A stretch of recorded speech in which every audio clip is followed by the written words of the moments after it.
Last class में हम लोगों ने स्टडी किया हुआ था 1 एम्पियर इलेक्ट्रिक करंट की डेफिनेशन कि किस तरह से फोर्स मेजर कर सकते हैं और 1 एम्पियर इलेक्ट्रिक करंट की परिभाषा क्या होगी, ये हमने लास्ट क्लास में स्टडी किया हुआ था। आज उससे आगे हम लोग चलेंगे, इसमें हमारा एक बहुत ही इंपॉर्टेंट आर्टिकल है, एक समान चुंबकीय क्षेत्र में रखी धारावाही कुंडली पर लगने वाले बल युग्म का आघूर्ण। मतलब हमारे पास एक यूनिफॉर्म मैग्नेटिक फील्ड होगा, एक समान चुंबकीय क्षेत्र, उस एक समान चुंबकीय क्षेत्र में हम एक कॉइल रखेंगे और कॉइल रख करके उसमें करंट फ्लो करवाएंगे। कॉइल जैसे ऐसी एक आकृति का फ्रेम हमने बना लिया, किसी चीज का, प्लास्टिक का फ्रेम हमने बना लिया इसका। अब ये ऐसा प्लास्टिक का फ्रेम बना है, अब उसके ऊपर ये जो इसकी मोटाई आप देख रहे हैं, इसके ऊपर हमने एक वायर ऐसे लपेट दी। समझ रहे हैं ना कैसे लपेटना है? ऐसे ऐसे ऐसे ऐसे एक वायर लपेट दी। और हम कई फेरे भी लगा सकते हैं, एक फेरा भी लगा सकते हैं। अगर एक फेरा लगा हुआ है तो उस समय हम उसको बोलते हैं लूप। क्या बोलेंगे उसको? लूप। और अगर एक से ज्यादा फेरे लगे हुए हैं तो उसको हम बोलते हैं कॉइल, उसको बोलते हैं कुंडली। तो इस तरीके की हमने कॉइल बना ली और इस कॉइल में अब आप एक तरफ तो जहां से लपेटना आपने वायर शुरू किया होगा वहां वाली वायर होगी, और एक जब लपेट के लास्ट में ले जाओगे एक वो वायर होगी। दो एंड होंगे ना, दो सिरे होंगे।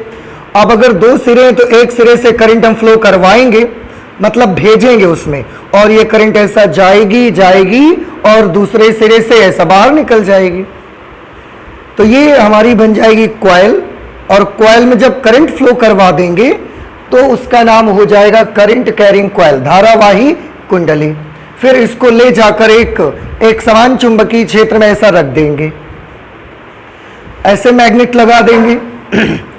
हम इलेक्ट्रोमैग्नेट भी लगा सकते हैं, या हम अपने कोई मैग्नेट लगा सकते हैं, एक साइड में नॉर्थ पोल और दूसरे साइड उसका साउथ पोल, और उसके बीच में जाकर इस कॉइल को हम ऐसा रख देंगे। जैसे ही रखेंगे फिर इस पे करंट को फ्लो करवा देंगे। करंट फ्लो करवाने से उसमें क्या क्रिएट होगा, बस ये स्टडी करना है। तो वैसे तो क्योंकि हमने हेडिंग डाली हुई है कुंडली में लगने वाले बल युग्म का आघूर्ण, इसका मतलब उसमें एक बल युग्म बनेगा। उस बल युग्म का हमको क्या पता लगाना है? आघूर्ण। इससे पहले भी चुंबकीय क्षेत्र में हमने धारावाही लेकिन चालक रखा हुआ है। याद करें कि इससे पहले भी एक आर्टिकल हमने बनाया है जिसमें चुंबकीय क्षेत्र के भीतर हमने एक कंडक्टर को केवल रखा है और उसमें करंट बस फ्लो करवाई हुई है। धारावाही चालक को रखकर, अब आप याद करें कि चुंबकीय क्षेत्र के अंदर जब हमने धारावाही चालक रखा और उस पर हमने करंट फ्लो करवाई थी, जैसे ही उस पर बल लगना स्टार्ट हो गया था, और बल लगने की वजह से वो, क्योंकि उस पर बल लग रहा है तो बल लगने की वजह से वो एक निश्चित डायरेक्शन पे चलना शुरू कर देता है, जिस डायरेक्शन पर उस पर फोर्स लगता है। लेकिन हम देखते हैं कि जब हम एक कुंडली को रखकर उसमें धारा बहाते हैं, उसमें धारा को प्रवाहित करते हैं, तो उस पर फोर्स नहीं लगता, अभी आप देखेंगे। लेकिन उसमें एक बल युग्म बनता है और उस बल युग्म की वजह से ये जो कॉइल होगी ना, ये कॉइल ऐसा रोटेशन स्टार्ट कर देगी, घूर्णन गति करना शुरू कर देगी इस तरीके से। तो दो बातें मैं एक बार फिर से आपको याद दिला देना चाहता हूं कि अगर किसी वस्तु पर नेट बल लग रहा है तो वह वस्तु कौन सी गति करेगी? रेखीय गति करेगी। और अगर किसी वस्तु पर बल युग्म आरोपित हो रहा है तो वह वस्तु हमेशा कौन सी गति करेगी? घूर्णन गति करेगी। ये 2 पॉइंट और आपको याद रख लेने हैं। क्या मैंने बताया आपको? नेट फोर्स अगर लगता है तो इसकी वजह से, और एक हम कपल ऑफ फोर्स यानी कि बल युग्म, दोनों की कंडीशन अलग अलग है, अभी आप देखेंगे। जब उस पर नेट बल अगर किसी ऑब्जेक्ट पर लगता है तो वो ऑब्जेक्ट लीनियर मोशन में होता है, लीनियर मोशन रेखीय गति करता है, लेकिन अगर उस पर कपल ऑफ फोर्स लगता है, बलों का एक युग्म उस पर लग रहा होता है, बल युग्म लगता है, तो वो हमेशा एक रोटेशनल मोशन करता है ऑब्जेक्ट, रोटेशनल मोशन। इसमें एक चीज और मुझे बना देना चाहिए, इस कॉइल की अपनी एक एक्सिस है, वो एक्सिस हम बना देते हैं, एक अक्ष है इस कुंडली की,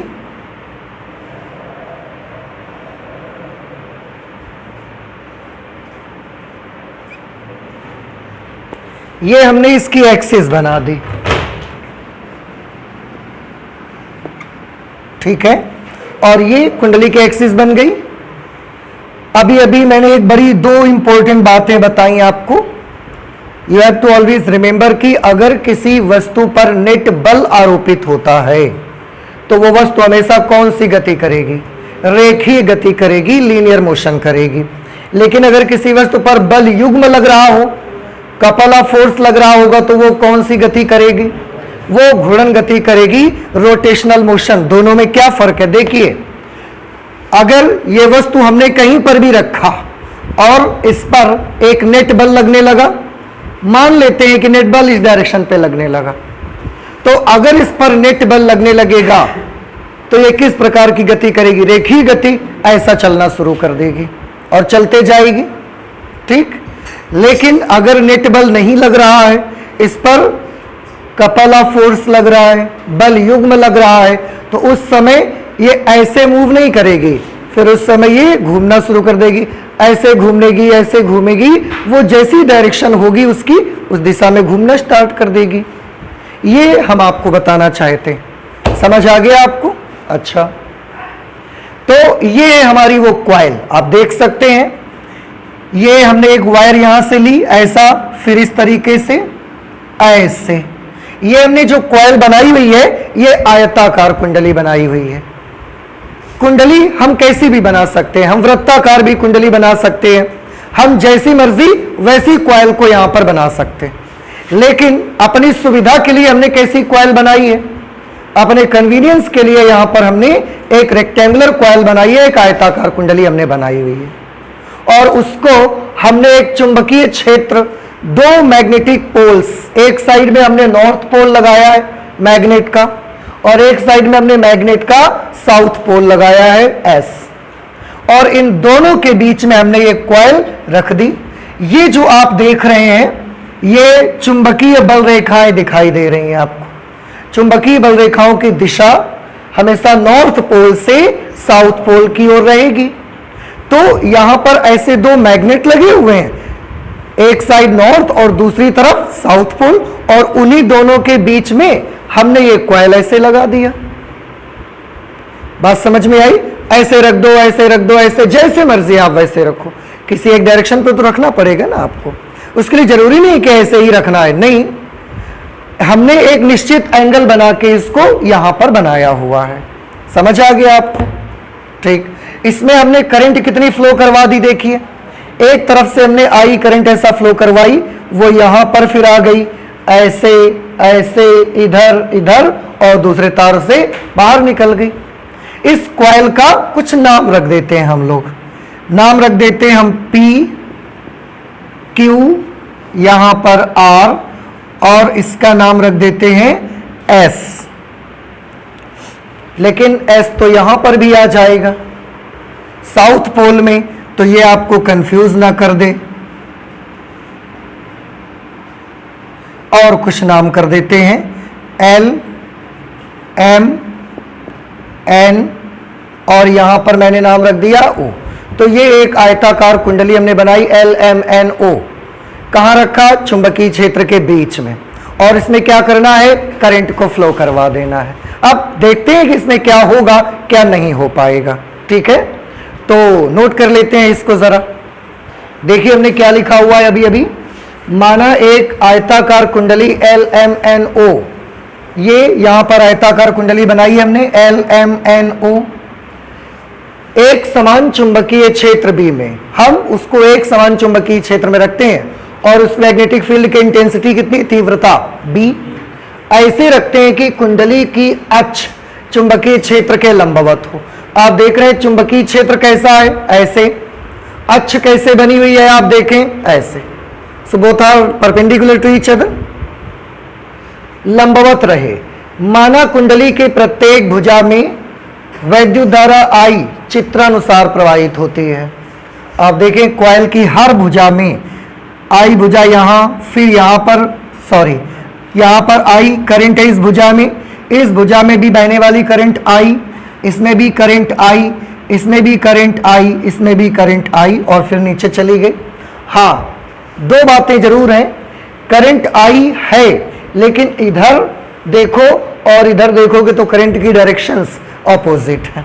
इस भुजा में ऊपर की तरफ है तो इस भुजा में नीचे की तरफ करंट है। माना आयताकार कुंडली की लंबाई LM is equal to NO is equal to L, LN से L से M तक की और N से O, ये आयताकार कुंडली की हम लंबाई मान लेते हैं और इसकी लंबाई कितनी है L, तो ये भी तो L के बराबर होगा। आयत की आमने सामने की भुजाएं बराबर होती हैं।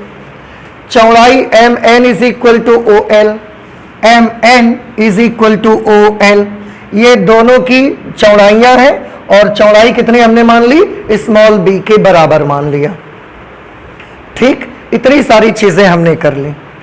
अब हम एक काम करते हैं, क्योंकि चुंबकीय क्षेत्र में ये कॉइल रखी हुई है तो हम पहले चेक करते हैं कि जब इस वाली भुजा में L से M तक, इस वाली भुजा में करंट I फ्लो हो रही है तो इस भुजा में जो फोर्स लगेगा वो किस तरफ लगेगा। ये तो जाहिर सी बात है ना कि चुंबकीय क्षेत्र के अंदर है, और अगर L से M तक की साइड देखें तो ये एक कंडक्टर है, इसमें धारा बह रही है तो इसमें बल भी तो लग रहा होगा। तो दो बातें देखनी है, कितना बल लगेगा और किधर की तरफ लगेगा, दोनों चीज क्लियर करते चलेंगे। तो भुजा LM पर बल,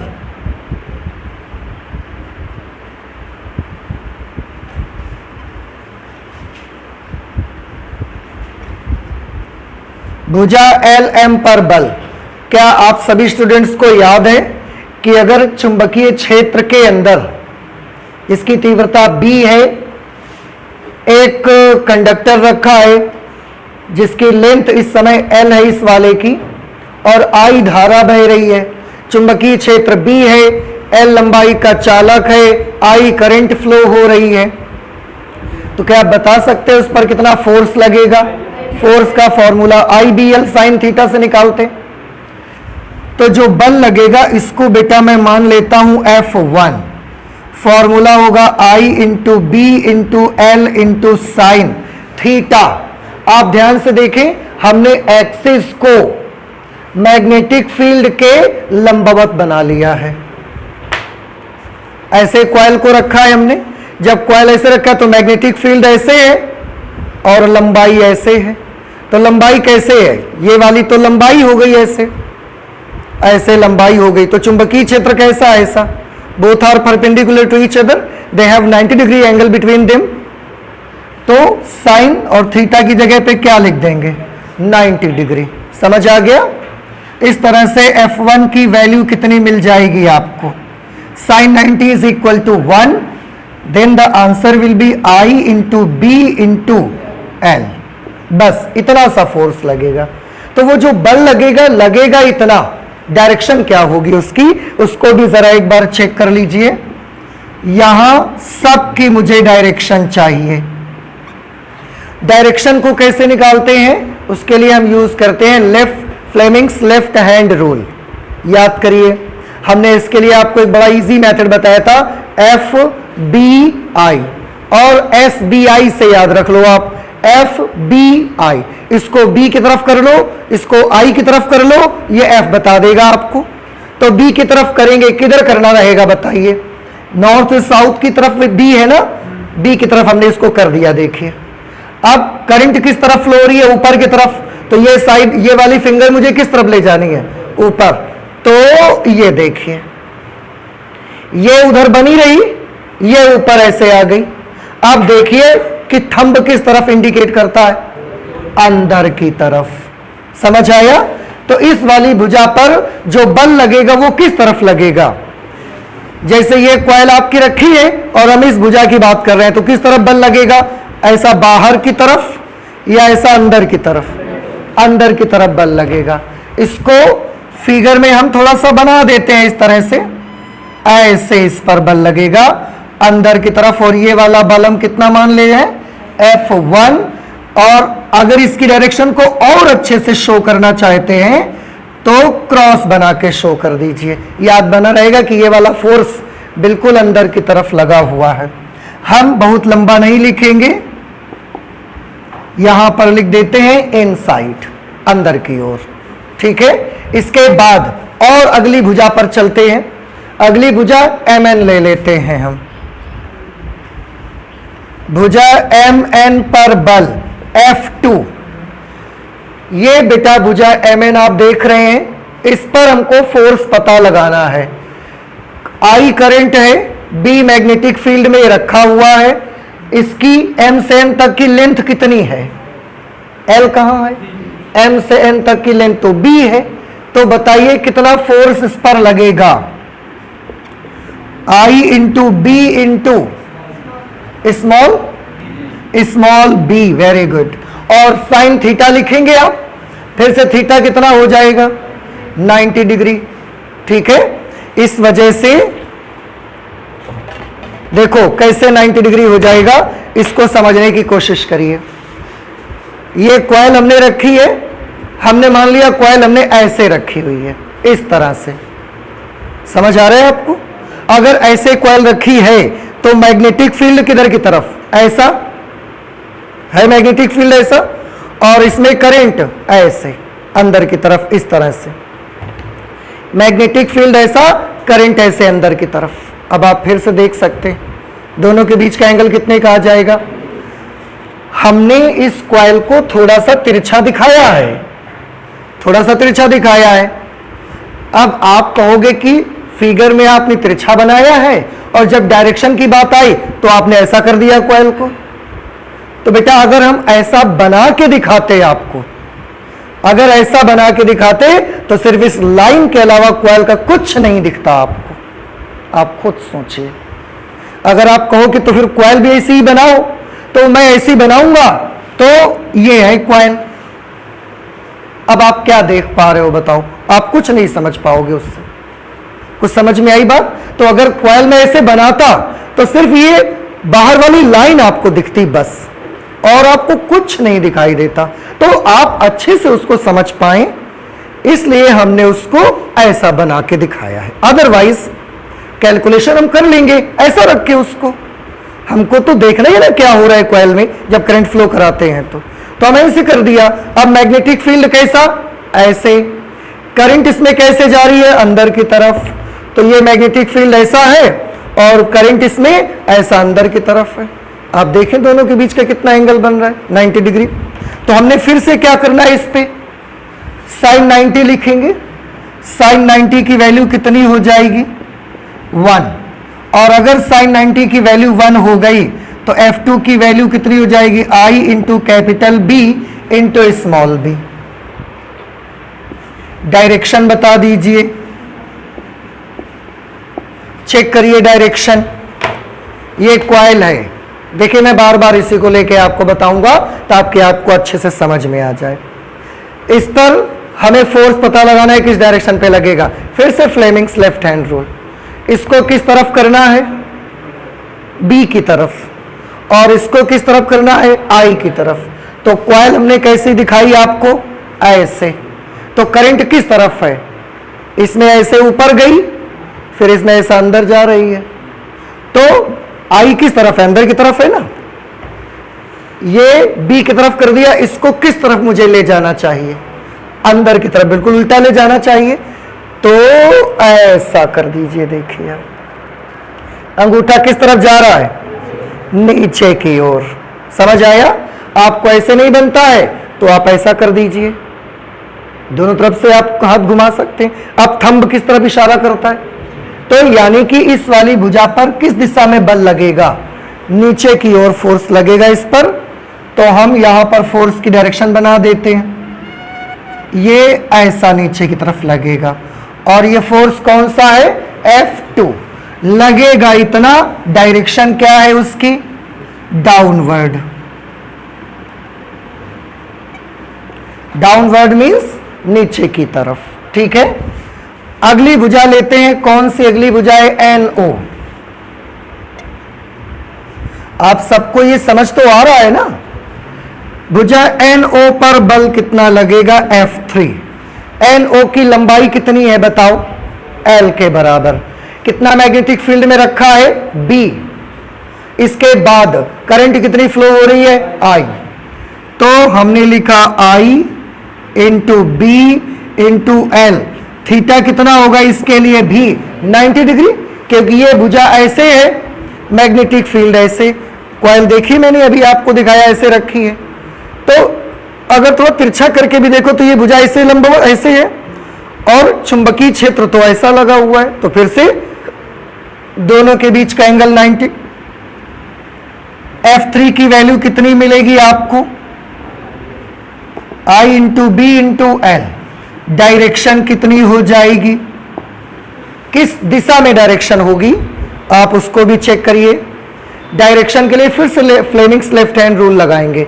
ये B की तरफ कर दिया हमने, इसे I की तरफ, किधर की तरफ I है बताओ, नीचे की ओर। Very good. तो हमने ऐसा कर दिया। अब बताइए थंब आपको किस तरफ दिख रहा है, बाहर की तरफ। क्लियर। तो फोर्स किस तरफ लगेगा, आउटसाइड। और थोड़ा सा चित्र में बना देते हैं इसको। तो इसको हम कुछ बना दीजिए चित्र, ऐसा बना देते हैं। ये हमने बना दिया F3, और इसकी डायरेक्शन आउटसाइड है, तो शो करने के लिए ऐसा एक पॉइंट हमने बना दिया। समझ आ गया। अब नेक्स्ट भुजा OL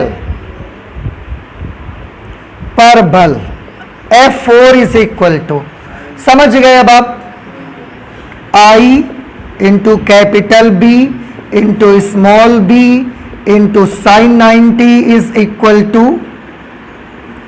F4 is equal to I into capital B into small b। Now what will be the direction, have you set your hands. B की डायरेक्शन, और कॉइल कैसे है, ऐसे। यहां से करंट ऊपर गई, पीछे गई, नीचे गई, अब आपकी तरफ आ रही है ना। समझ में आया, आया।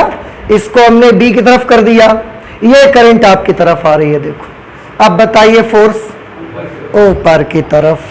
तो ये वाली जो भुजा OL हमारी मिलेगी, इस पर जो फोर्स लगेगा that will be upside, downward upward. Clear. अब थोड़ा ध्यान से देखिए, हमने सभी भुजाओं पर लगने वाले बलों को तो क्लियर कर लिया। अब हमें इनसे रिलेटेड चीजों को स्टडी करना है। आप यहां देखिए, यहां फिगर भी आप देखिएगा, और मैं यहां लिखता हूं F1 is equal to F3 but in opposite direction. क्या ये बात सच है? And F2 is equal to opposite of F4। आप देखिए ये बात सही है कि नहीं। F1 किस तरफ है, मैं इस कॉइल में ही आपको दिखाता हूं। F1 किस तरफ है बताइए, ऐसा अंदर की तरफ। और इस भुजा में क्या लग रहा है, F3 किस तरफ है, बाहर की तरफ। तो F1 बिल्कुल अंदर की तरफ और F3 बिल्कुल बाहर की तरफ। वैल्यूज कैसी हैं, F1 है IBL, F3 भी IBL। तो दोनों के परिमाण बराबर हैं, लेकिन दोनों की दिशाएं कैसी हैं, हमेशा लिख सकते हैं, विपरीत सदिश है ना। इसी तरीके से F2 और F4 को देखिए, F2 और F4 they are equal in magnitude but opposite in direction. तो इनको भी हम ऐसे लिख सकते हैं। समझ आ गया आपको? अब F1 F3 के बराबर और विपरीत है, F2 F4 के बराबर और विपरीत है, जिसकी वजह से कुंडली पर लगने वाला नेट बल कैसा हो जाएगा? शून्य, क्योंकि F1 F3 से कैंसिल, F2 F4 से cancel, because they are opposite to each other but equal in magnitudes. तो हम क्या लिख सकते हैं? देयरफॉर, इसलिए कुंडली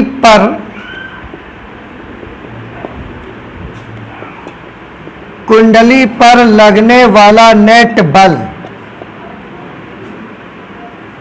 F net is equal to 0। कुंडली पर लगने वाला क्या 0 हो जाएगा? नेट बल 0 हो जाएगा। और अभी शुरू में हमने आपको बताया था स्टार्टिंग में कि अगर नेट फोर्स होगा तो उसकी वजह से ऑब्जेक्ट किस प्रकार का मोशन करता है? लीनियर मोशन, रेखीय गति करता है। लेकिन अगर नेट फोर्स ऑब्जेक्ट पर नहीं होगा तो रेखीय गति नहीं करेगा। तो इस कॉइल पर नेट बल है क्या? नेट बल तो नहीं है। अगर नेट बल नहीं है इसका मतलब ये वाली कॉइल रेखीय गति नहीं कर सकती। नहीं समझ में बात आई आपको? तो हम क्या लिख सकते हैं यहां पर? अतः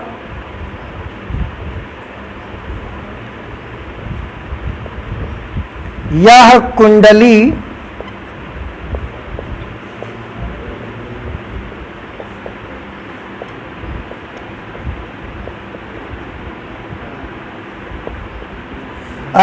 कुंडली क्या नहीं कर सकती? रेखीय गति नहीं कर सकती। आपको हमेशा के लिए याद कर लें, रेखीय गति नहीं कर सकती मतलब अगर रखा है तो ऐसे ऐसे ऐसा ऐसा नहीं जा सकती, लाइन में मोशन नहीं करेगी वो फिर तो, ठीक है। लेकिन इन सब के साथ साथ इसमें एक अच्छी चीज भी है। क्या अच्छी चीज है? आप ध्यान से देखिए बेटा, F2, ये जो F2 लग रहा है और इस वाले बल का नाम हमने नहीं लिखा, ये वाला फोर्स कौन सा है? F4। अब और थोड़ी बात देखिए, यहां F2 व F4 इनकी और क्वालिटीज आप देखें जरा। ये जो फोर्सेस यहां लग रहे हैं F2 F4 F1 F3, मैं और कुछ बातें आपको दिखाता हूं और आप उनको अच्छे से समझिए। यहां F2 व F4 कैसे कैसे हैं, स्पेशलिटी देखिए।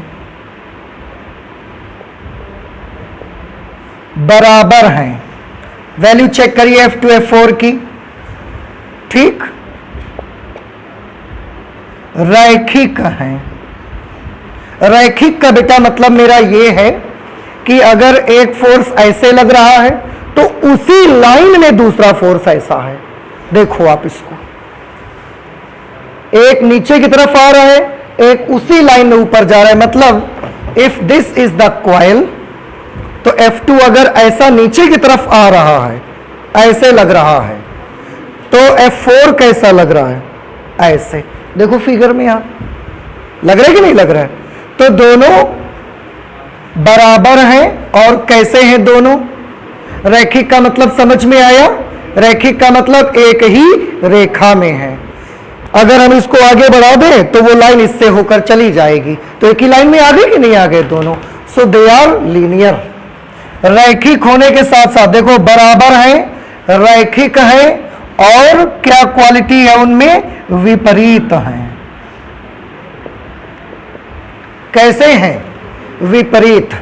अब बराबर भी है, रैखिक भी है, विपरीत भी है। बलों का ऐसा जब भी कहीं पर जोड़ा होता है तो ये वाला जोड़ा एक दूसरे को निरस्त कर देता है, कैंसिल कर देता है, कुछ नहीं बचेगा। आप खुद सोचिए कि अगर इस बुक को, या ये अगर कॉइल है और आपसे मैं बोलूं कि इस पर एक लोग ऐसा ऊपर की तरफ धक्का दो और उसी लाइन में एक नीचे की तरफ ऐसा धक्का दो, तो इसका क्या होगा? कुछ नहीं हो सकता इसका। दोनों फोर्सेस एक दूसरे को क्या कर देंगे? कैंसल आउट कर देंगे।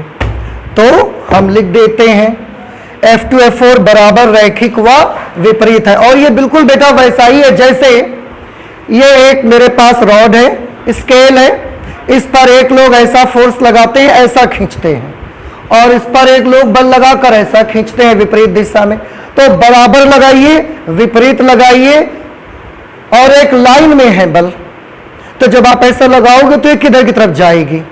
कहीं नहीं जाएगी, ना ये इधर जाएगी ना ये उधर जाएगी, कुछ नहीं हो सकता इसका।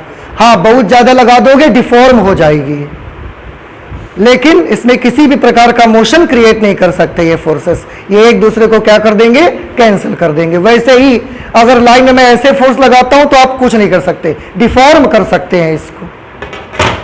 तो ये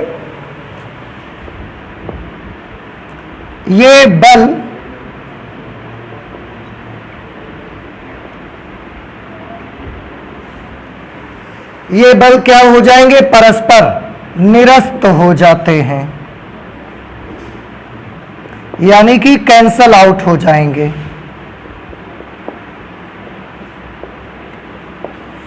ये बल परस्पर निरस्त हो जाते हैं। तो कौन कौन से बल कैंसल हो गए? F2 F4 तो बिल्कुल ही कैंसल हो गए।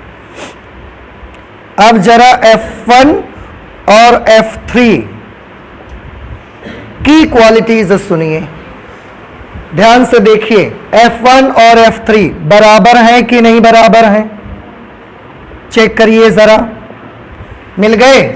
F1 और F3 दोनों बराबर हैं, ठीक। विपरीत है कि नहीं विपरीत है? विपरीत का मतलब आप देखो, F1 कॉइल में अंदर की तरफ लग रहा है, तो F3 किस तरफ लग रहा है? बाहर की तरफ। F1 अगर ऐसा लगा हुआ, अंदर की तरफ ऐसे लगा हुआ है, तो F3 ऐसा लगा हुआ है। ऐसा ही तो है बिल्कुल, ये कंडीशन है ना। तो F1 अंदर की तरफ है, F3 ऐसा बाहर, तो अपोजिट भी है। ये बल निरस्त हो जाए, F1 व F3 बराबर विपरीत एक ही पिंड पर।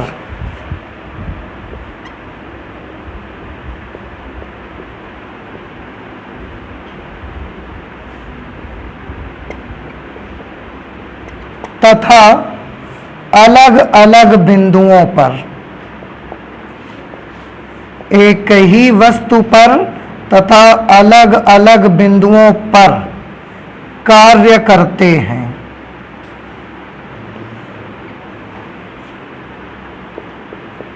अब एक चीज और चेक कर लीजिए कि क्या ये रैखिक है या नहीं है। जरा चेक करें कि ये F1 और F3 रैखिक है कि नहीं। ये ऐसे कॉइल रखी हुई है, इस पर ये फोर्स किस तरफ है? अंदर की तरफ ऐसा, और ये फोर्स किस तरफ है? ऐसे बाहर की ओर। ये फोर्सेस रैखिक होंगे या नहीं होंगे? रैखिक कब माने जाते हैं? लाइन बढ़ाइए दोनों की। क्या ये दोनों की लाइन बढ़ाने से एक ही लाइन बन जाएगी आगे चल करके? आप बढ़ाइए, इसकी लाइन बढ़ाओगे तो ये पीछे तक ऐसे और आगे ऐसे चला जाएगा। आप इसकी वाली अगर लाइन बनाओगे इस वाले फोर्स की, तो ये ऐसे चली जाएगी और ये पीछे ऐसे आ जाएगी, तो ये तो दो लाइंस हो जाएंगी। तो इस बार ये बल रैखिक नहीं है। और अगर रैखिक नहीं है तो देखो बराबर है, विपरीत है, पर रैखिक इसलिए क्या नहीं हो सकते। हाँ, आप ध्यान रखें, बराबर है, विपरीत है, एक ही पिंड पर। पूरी कॉइल एक ही तो है, एक ही पिंड पर है और अलग अलग बिंदुओं पर है। बात सही है। एक लग रहा है इस पॉइंट पर अंदर की तरफ, एक लग रहा है इस पॉइंट पर ऐसा बाहर की तरफ। तो दोनों कहाँ लग रहे हैं? अलग अलग बिंदुओं पर है। बॉडी एक ही है पर अलग अलग बिंदुओं पर है, और कैंसल भी नहीं हो सकते। क्यों? क्योंकि रैखिक नहीं है, बिंदुओं पर कार्य करते हैं। अब आपने अगर क्लास 11th में बल युग्म पढ़ा हुआ है जिसको टॉर्क बोलते हैं, तो क्या आपको बल युग्म की कंडीशंस याद हैं? क्या होती हैं बल युग्म की कंडीशंस? याद है तो बताएं हमको भाई, बताइए किसको याद है? कोई बताएगा हमको बल युग्म की कंडीशंस? सुनिए मैं बताता हूं आपको। बल युग्म की कंडीशन होती है, दो बल चाहिए उसके लिए, बराबर होने चाहिए, दोनों विपरीत दिशा में होने चाहिए, एक ही पिंड पर काम करें, उसके अलग अलग बिंदुओं पर काम करें। These are the conditions for the couple of force, बल के बलों के युग्म के लिए। फिर से क्या कंडीशन होंगी बल युग्म के लिए? दो, कितने बल चाहिए? दो। कैसे? बराबर या बराबर नहीं? बराबर। विपरीत या एक ही दिशा में? विपरीत चाहिए। एक ही पिंड पर हो कि अलग अलग पिंड पर? एक ही पिंड पर। अलग अलग बिंदु पर हो कि एक ही बिंदु पर? अलग अलग बिंदु पर। तो फिर तो ठीक है, सारी शर्त तो ये पूरी करते हैं। समझ आ गया? और इसका मतलब ये है कि F1 और F3 दोनों मिलकर क्या बना लेंगे? बल युग्म। और अगर F1 और F3 दोनों मिलकर बल युग्म बनाएंगे तो बल युग्म बनने से क्या शुरू हो जाएगा? रोटेशनल मोशन उसमें स्टार्ट हो जाएगा। तो नोट कर लेते हैं इसको। अतः F1 व F3 मिलकर एक बल युग्म बनाते हैं।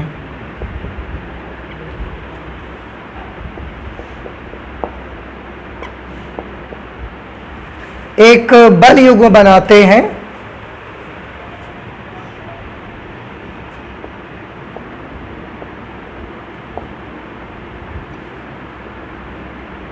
जिसके कारण कुंडली,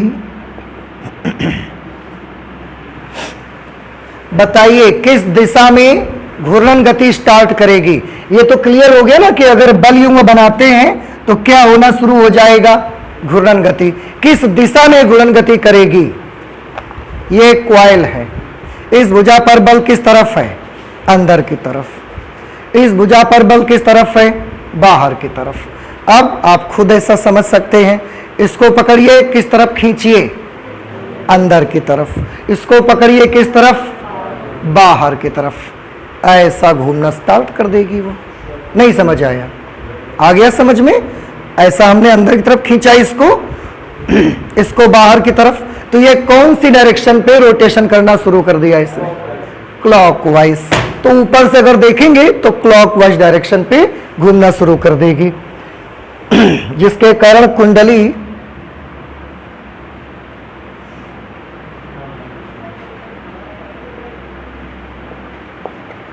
क्लॉकवाइज दिशा में घूर्णन गति क्लॉकवाइज दिशा में घूर्णन गति प्रारंभ कर देती है।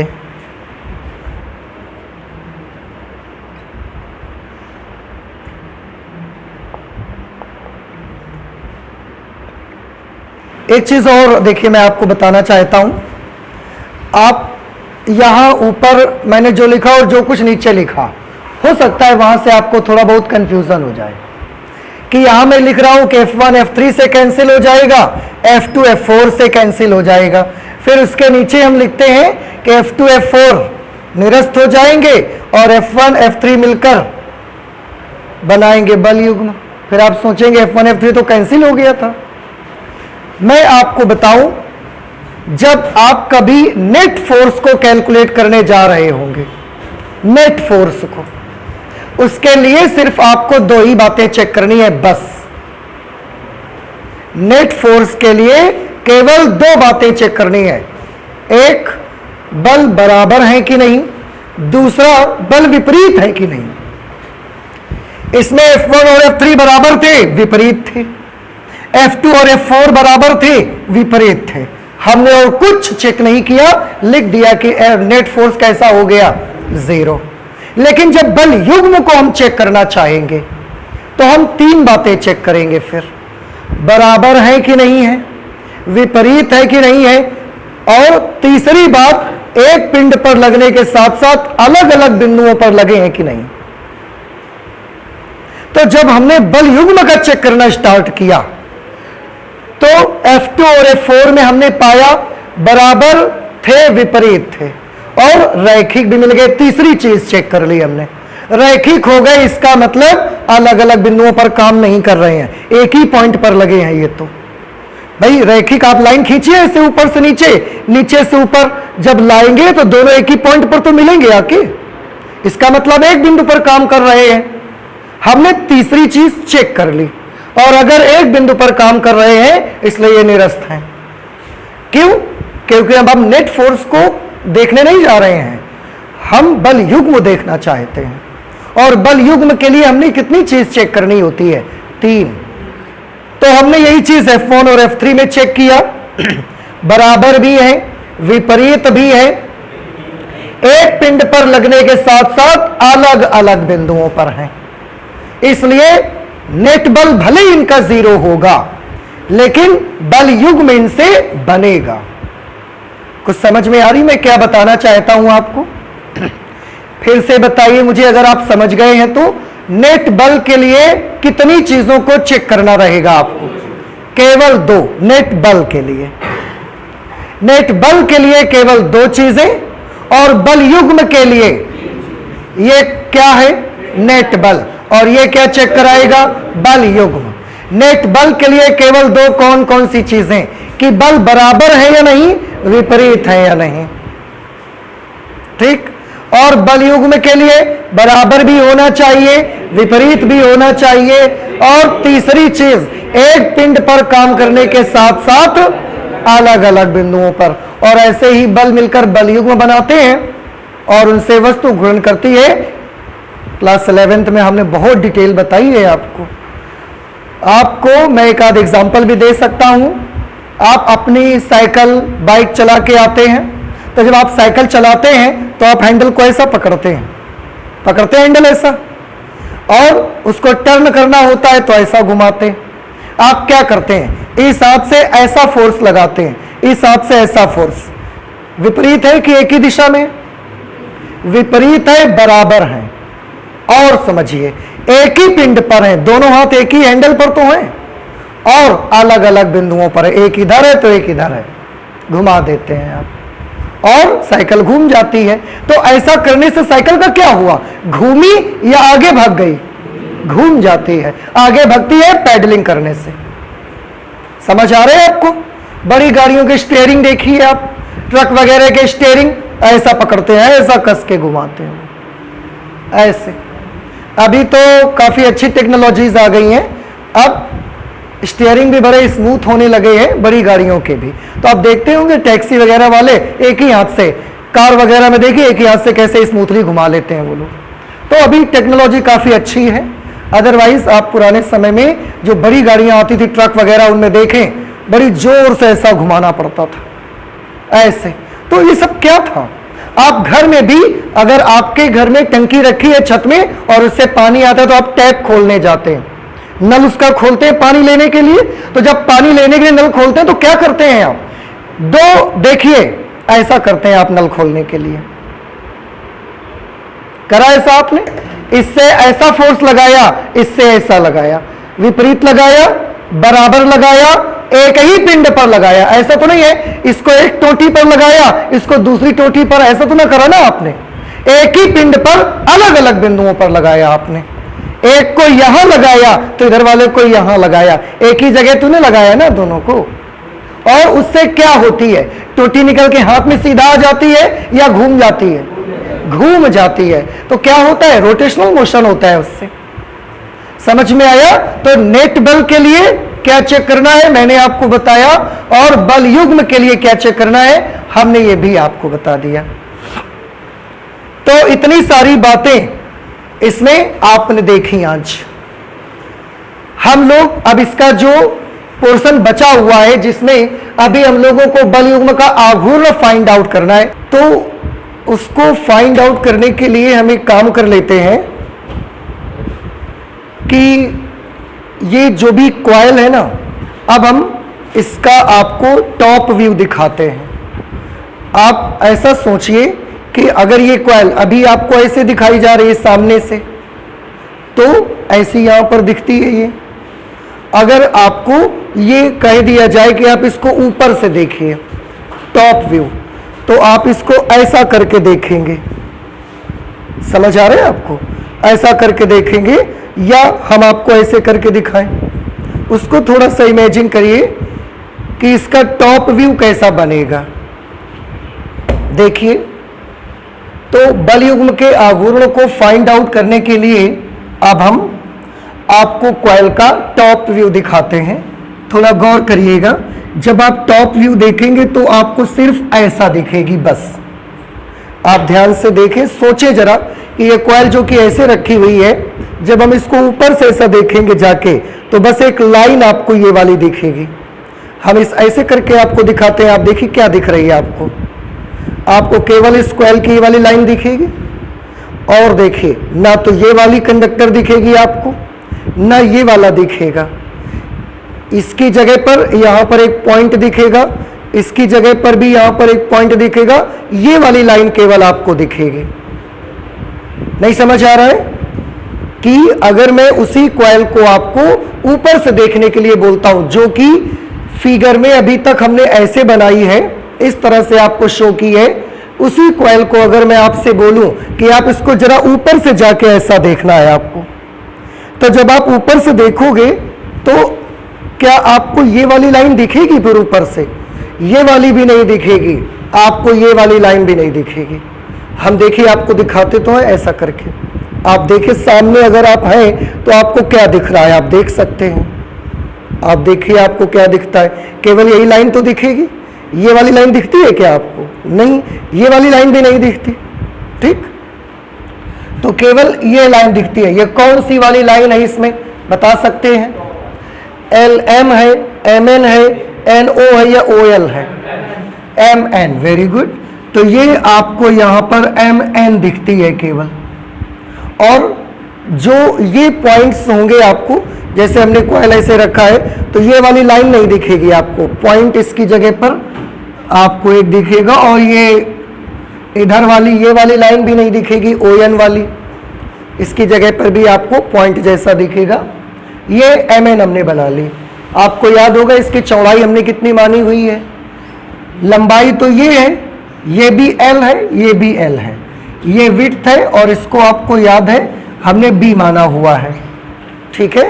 और इसमें एक चीज आप देखना है, अगर ऊपर से देखने पर ये हम इसका कौन सा व्यू बना के दिखा रहे हैं आपको? ये हम आपको इसका टॉप व्यू बना के दिखा रहे हैं। इसकी पूरी विड्थ M से N तक की जो डिस्टेंस है वो स्मॉल b के बराबर है। मैग्नेटिक फील्ड इंटेंसिटी कैसे है? अगर इस कॉइल को हम ऐसा ऊपर से देख रहे हैं, लेकिन चुंबकीय क्षेत्र की तीव्रता तो ऐसे ही है ना, वो आप ऊपर से देखोगे जाके, यहां से अगर आप देखोगे तो वो तो ऐसा सीधा ही मिलेगा आपको। तो ये कॉइल ऐसे मिल रही है हमको ऊपर से देखने पर, मैग्नेटिक फील्ड ऐसे मिल रहा है। अब आप इसको देखें कैसे नजर आ रहा है। चुंबकीय क्षेत्र बिल्कुल क्षैतिज इसमें देखने से, और कॉइल थोड़ी सी ऐसे तिरछा। कॉइल तो हमने बना ली, मैग्नेटिक फील्ड कैसा दिखेगा आपको? ऐसा दिखेगा मैग्नेटिक फील्ड। ये चुंबकीय क्षेत्र की तीव्रता। समझ नहीं आया आपको? क्यों भाई? आया कि कहां से आपको देखना है। देखिए मैं बार बार आपसे बोल रहा हूं, ऊपर की तरफ से आपको देखना है। ये कॉइल जो मैं ऐसे बना के अभी ये मैंने दिखाई है, अब उस कॉइल को आपको ऊपर से जाके यहां से देखना है। तो जब आप यहां से देखोगे ये थोड़ी तिरछी दिखेगी, मैग्नेटिक फील्ड ऐसा दिखेगा, ये और ये लाइंस आपको दिखेंगी नहीं, हमने ऐसा बना दिया। और पूरी ये M से N तक का जो डिस्टेंस है आपका, ये B है, हमने पहले ही मान रखा हुआ है। मैग्नेटिक फील्ड ऐसा हो गया। ठीक, अच्छा अब एक और चीज देखिए इस पे। आप तो जानते हैं अगर ये कॉइल आयताकार है, वृत्ताकार है, कैसे भी कॉइल होगी, इस कॉइल में एक एरिया होता है। समझते हैं ना आप? जैसे ये कॉइल है तो ये एक एरिया है कि नहीं इस पे? अगर इसमें एक एरिया है तो आप मुझे ये भी बता सकते हैं कि इसका एरिया वेक्टर किधर की तरफ होता है? आप याद करिए, किसी भी क्षेत्रफल का क्षेत्रफल सदिश हमेशा उसके तल के लंबवत ऐसे होता है। याद आया आपको? तो आप एरिया वेक्टर चाहे यहां बनाओ तो भी तल के लंबवत, आप यहां बनाएंगे तो भी तल के लंबवत, यहां बनाइए तो भी तल के लंबवत, आप चाहे जहां बनाएंगे एरिया वेक्टर हमेशा तल के कैसा रहेगा? हमेशा तल के लंबवत रहेगा। ठीक, अच्छा, आप मैंने तो कॉइल को ऐसे नहीं, कॉइल को अब हम ऊपर से देख रहे हैं ऐसा। अगर आपकी अकॉर्डिंग देखें तो ये कॉइल अब हम ऐसा दिखा रहे हैं आपको, तभी तो ये लाइन तिरछी आपको mn दिख रही है, और मैग्नेटिक फील्ड आपको ऐसा है ही। अगर एरिया वेक्टर की बात करें, थोड़ा ध्यान से देखिए, मैंने बताया कि किसी भी तल का जो क्षेत्रफल सदिश होता है वो तल पर खींचे गए लंब की लंब से प्रदर्शित करते हैं। तो अगर ये तल है तो हमने इस तल पर एक लंब खींच लिया ऐसा, और ये इस समय किसको रिप्रेजेंट कर रहा है? क्षेत्रफल सदिश को। लेकिन कॉइल को हम ऐसा तो दिखा नहीं रहे हैं आपको, हम आपको कॉइल कैसी दिखा रहे हैं? ऊपर से। तो जब ऊपर से आप देखने जाओगे, थोड़ा गौर से देखिएगा, ये तल के लंबवत है ना अभी। तो अगर मैं इसको ऐसा आपको दिखाता हूं तो ये क्या दिखेगा? इधर चौड़ाई दिख रही है आपको इसकी, तो ये कैसा दिख रहा है? ये आपको चौड़ाई के भी लंबवत दिख रहा होगा। देखिए, नहीं समझ आया? आ रहा है कुछ आपको? क्या करना है मैं फिर से बता दूं कि ये जो कॉइल यहां पर बनी है, इसका एक एरिया वेक्टर भी होगा, क्षेत्रफल सदिश। और हम पहले ही बात कर चुके हैं जब हम गॉस थ्योरम पढ़ रहे थे उस समय भी, कि क्षेत्रफल सदिश किसी भी तल का जो एरिया वेक्टर होता है वो हमेशा उस तल पर खींचे गए लंब से प्रदर्शित किया जाता है। तो अगर मैं आपसे कहूं कि इस तल का क्षेत्रफल सदिश कैसे आप दिखाएंगे, तो आप यही तो कहेंगे कि इस तल पर एक लंब खींच दो, उसी से शो होगा इसका एरिया वेक्टर। अब अगर हमने ये एरिया वेक्टर ड्रॉ कर दिया है और उसको अब आपको मैं ऐसा टॉप से दिखाना चाहता हूं ऐसे, तो ये कैसा दिखता है आपको? चौड़ाई के अलावा तो और कुछ दिखता नहीं। जब ऐसे रखे थे तो ये तल दिख जाता था आपको, लेकिन जब हमने इसको ऊपर से देखा तो ऊपर से तो केवल ये लाइन दिखती है और फिर ये दिख रहा है हमको एरिया वेक्टर। तो ये चौड़ाई है और ये एरिया वेक्टर, दोनों के बीच कितने का कोण बना होगा? आप 90 डिग्री का। आप खुद समझ सकते हैं, क्योंकि ये पूरे तल पर ही लंब है। अगर ये पूरे तल पर ही लंब है तो ये चौड़ाई के साथ भी 90 डिग्री का एंगल बनाएगी। तो जब आप इसका टॉप व्यू देखने जाओगे ऐसे, अब आप ध्यान से देखिए, इस लाइन के ये लंबवत ही आपको दिख रहा होगा।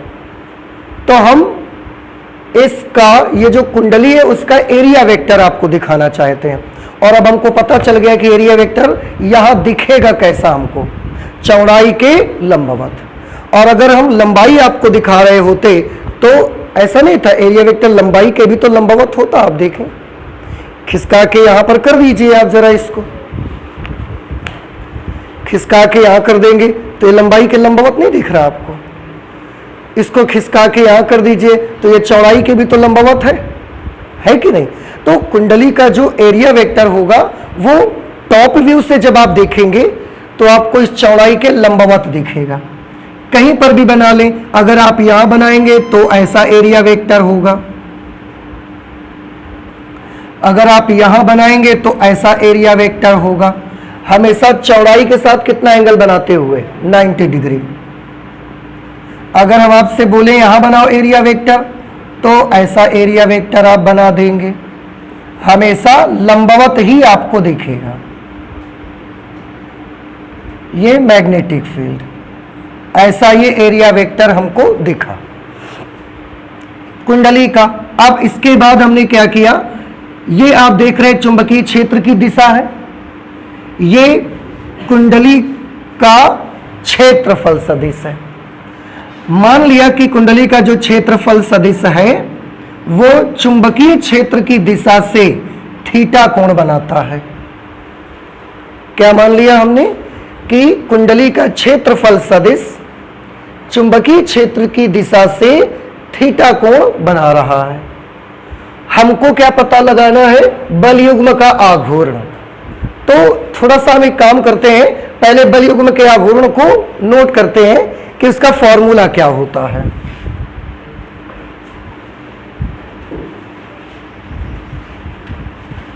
अतः कुंडली पर लगने वाले बल युग्म का आघूर्ण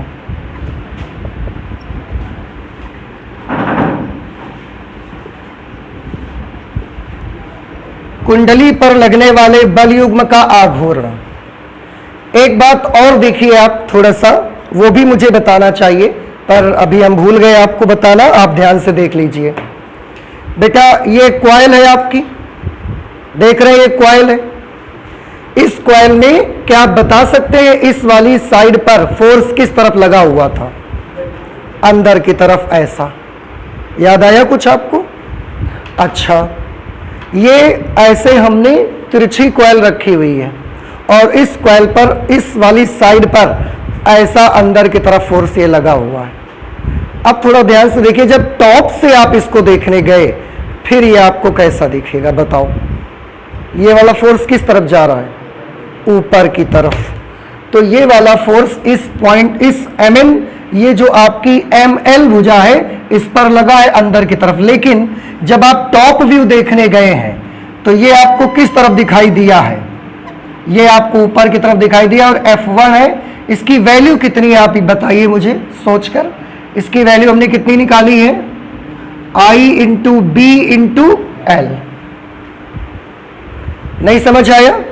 अच्छा, अब थोड़ा जरा इस वाले फोर्स की बात करें। इस वाली साइड पर जो लगा हुआ है, इधर वाली साइड पर जो फोर्स लगा है वो ऐसा बाहर की तरफ है, ऐसे तिरछी कॉइल रखी हुई थी। ये वाला फोर्स किस तरफ है? ऐसा बाहर की तरफ। अब जब हमने ऐसा इसको करके आपको दिखाया तो अब ये वाला फोर्स किस तरफ जा रहा है? नीचे की तरफ। तो ये वाला फोर्स जो कि NO भुजा पर लगा हुआ है, ये आपको बिल्कुल ऐसा नीचे की तरफ दिखाई देगा। और इस फोर्स का नाम है F3। इसकी वैल्यू है I into B into L। देखिए ये सारी चीजें थोड़ा सा तो आपको इमेजिन करना पड़ेगा। अगर आपको लगता है एरिया वेक्टर से आपको कोई प्रॉब्लम हो रही है तो हम एरिया वेक्टर सब जगह नहीं बना रहे हैं, फिर हटा देते हैं सब जगह का एरिया वेक्टर। अब आप ध्यान से देखो, क्या अब आपको कुछ इमेजिन हो पा रहा है? फिर से 2 मिनट लगेंगे, मैं एक बार रिवाइज कराना चाहूंगा आपको। हम यही चीज यहां बना के देख रहे हैं, लेकिन ये कहां से देख रहे हैं? हम इसके ऊपर से जाके इसको देख रहे हैं, ठीक है? तो जो कॉइल अभी सामने से देखने पर आपको ऐसे दिखती है, जब आप ऊपर से जाके देखोगे तो आपको कैसे दिखेगी? अब आप इसको गौर से समझ लीजिएगा। ये वाला फोर्स इस पर अंदर की तरफ लगा हुआ है और इस भुजा पर जो फोर्स लगा है वो ऐसा बाहर की तरफ लगा हुआ है। तो जब आप ऊपर से देखोगे, अब हम आपको ऐसा दिखाते हैं, देखो। तो ये कौन सी साइड आ गई है? MN। तो MN, डिस्टेंस कितनी है? इसकी लेंथ कितनी है? B। ठीक, ऐसे। मैग्नेटिक फील्ड कैसा था? मैग्नेटिक फील्ड तो ऐसा ही था, वो तो घूमा नहीं ना। आप ऊपर से भी देखोगे जाके, देखो सामने से देख रहे तो भी ऐसा मैग्नेटिक फील्ड, आप ऊपर से देखोगे जाके तो भी तो ऐसा ही होगा वो। तो मैग्नेटिक फील्ड कॉइल का MN ऐसा आ जाएगा, मैग्नेटिक फील्ड ऐसा बना रहेगा। इसके बाद फोर्स की बात करिए। देखो, क्या ये लाइंस आपको दिखेंगी? ये लाइंस आपको नहीं दिखेंगी, लेकिन इन लाइंस पर जो बल लगे हैं, फोर्सेस लगे हैं, इस पर फोर्स ऐसा अंदर की तरफ लगा है। तो जब हमने इसको ऐसा कर दिया तो अब ये फोर्स किस तरफ दिख रहा है आपको? ऊपर की तरफ। तो ये हमने ऊपर की तरफ लगा दिया IBL। इस वाली साइड पर फोर्स ऐसा बाहर की तरफ था, ऐसे तिरछी कॉइल थी ना। जब हमने इसको ऐसा किया तो ये फोर्स किस तरफ लगना शुरू हो गया? नीचे की तरफ। तो ये नीचे की तरफ हमने बना दिया। देखो ये एरिया वेक्टर है। अभी आपने समझा है कि एरिया वेक्टर आप अगर चौड़ाई के अकॉर्डिंग देखोगे तो चौड़ाई के लंबवत आपको दिखेगा, यही तो एरिया वेक्टर होता है। अब आप अगर खिसका के यहाँ ले आओ तो चौड़ाई के लंबवत, खिसका के यहाँ ले आओ तो लंबाई के लंबवत, तो चौड़ाई के लंबवत एरिया वेक्टर आएगा। हमने एरिया वेक्टर इस चौड़ाई के लंबवत बना दिया। 90 डिग्री का एंगल बनाता हुआ एरिया वेक्टर हमने ड्रॉ कर दिया यहाँ पे। अच्छा, और ये F3, ये F1 और ये मैग्नेटिक फील्ड वेक्टर B। क्या अब आप मुझे बताएंगे कि आपको ये चीज़ समझ में आई कुछ की नहीं आ रही है? कुछ इमेजिनेशन आ रही है आपको? कुछ सोच रहे हैं कि ऐसा ही दिखेगा वाकई में? नहीं समझ आया? क्यों भाई? आया? देखो सोचना पड़ेगा इसको तो आपको, क्योंकि अगर आप नहीं सोचेंगे तो फिर ये आपको समझ नहीं आएगा भाई। ये फोर्स वाली बात नहीं समझ में, ऊपर कैसे हो गया ये ऐसे ही तो कॉइल तिरछी रखे हो आप, ये वाला बल किस तरफ? अंदर की तरफ। तो जब ऐसे करोगे तो ये किस तरफ चला जाएगा? तो ठीक तो है। और इधर वाला कहां चला जाएगा? नीचे की तरफ। तो ये दिख रहा है। कुंडली पर लगने वाले बल युग्म का आघूर्ण, क्या किसी को याद है बल युग्म के आघूर्ण का सूत्र क्या होता है? बल युग्म के आघूर्ण का फॉर्मूला किसी को याद है? हाँ, कोई बताना चाह रहा है? देखिए हम आपको बताते हैं। बल युग्म के आघूर्ण का सूत्र होता है, आपने देखा कि बल युग्म कितने बल मिलकर बनाते हैं? 2 बल। तो उनमें से हमको कोई एक बल लेना है। 2 बल मिलकर बनाते हैं ना। यहां कौन कौन से फोर्स मिलकर बना रहे थे? यहां बना रहे थे F1 और F3, I into B into L। उनमें से कोई भी एक बल ले लीजिए। आप एक बल ले लो, F1 ले लो, या फिर आप क्या ले लीजिए? F3। दोनों की वैल्यू सेम है। उसके साथ गुणा कराना है दोनों बलों के बीच लंबवत दूरी।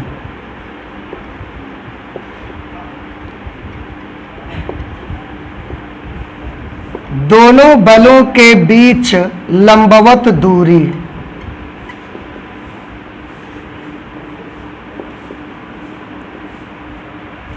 ये बल युग्म के आघूर्ण का फॉर्मूला होता है। 2 बलों में से कोई सा भी एक बल ले लेंगे आप, और दोनों बलों के बीच कोई भी डिस्टेंस ले लें, ऐसा नहीं है। दोनों बलों के बीच लंबवत दूरी आपको चाहिए। अब एक बल ये है, एक बल ये है। अब इन दोनों बलों के बीच लंबवत दूरी कौन सी होगी भाई? ये एरिया वेक्टर है, यहां पर हम बना लेते हैं। इसको आप चाहें तो आप पीछे बढ़ा सकते हैं, इसको आप चाहें तो इसको पीछे बढ़ा सकते हैं। आपको दोनों बलों के बीच की लंबवत दूरी चाहिए। दोनों बलों के बीच की लंबवत दूरी का मतलब यह है कि एक ऐसी डिस्टेंस जो दोनों बलों पर लंब हो। कौन सी डिस्टेंस है? देखिए, यहां से हमने एक ऐसा लंब इस पर डाल दिया। अब आप ध्यान से देखें, ये M है, इसको कुछ नाम रख देते हैं, R नाम रख देते हैं। ठीक। अब आप ध्यान से देखें, ये जो MR डिस्टेंस आप देख रहे हैं बेटा, M से R तक का डिस्टेंस, ये ऐसा डिस्टेंस है जो दोनों बलों पर लंब है, यानी कि दोनों बलों के बीच लंबवत दूरी है। ये देखिए, ये वाला F3 फोर्स है, इसके साथ 90 डिग्री का एंगल बन रहा है कि नहीं बन रहा है इस डिस्टेंस का। ये F1 फोर्स है, इसके साथ भी तो 90 डिग्री का एंगल बन रहा है। तो यही क्या हो गई इसमें? दोनों बलों के बीच की लंबवत दूरी। तो दोनों बलों के बीच की लंबवत दूरी MN है, LR है या MR है? MR है दोनों बलों के बीच लंबवत दूरी। बलों में से कोई सा भी आप ले लो, कोई फर्क नहीं पड़ता है। आप F1 ले लो या आप F3 ले लो, दोनों की वैल्यू बराबर है। और दोनों बलों के बीच लंबवत दूरी कितनी है? M into R। बल युग्म के आघूर्ण को आप याद करिए, टाउ से रिप्रेजेंट करते हैं। याद आ रहा होगा आपको, टाउ से रिप्रेजेंट करते हैं, टो भी बोलते हैं, टाउ भी बोलते हैं, जो आपकी मर्जी आप कह सकते हो। और मान लेते हैं कि ये हमारी हो गई क्वेश्चन नंबर 1। क्यों? क्योंकि हमको F1 या F3 तो मालूम है, लेकिन MR अभी हमको पता नहीं है। तो हम MR की वैल्यू निकालेंगे और इस पे रख देंगे आकर के। हाँ, उससे पहले हमने और एक चीज इसमें क्या बनाई हुई है, ये तो सबको मालूम रहेगा, MR लंबवत दूरी है दोनों बलों के बीच। ठीक। एक और चीज जो हमने बनाई है कि माना जो क्षेत्रफल सदिश है कुंडली का, वो चुंबकीय क्षेत्र के साथ कितना कोण बनाता है? थीटा। तो यहां पर लिख लेते हैं, माना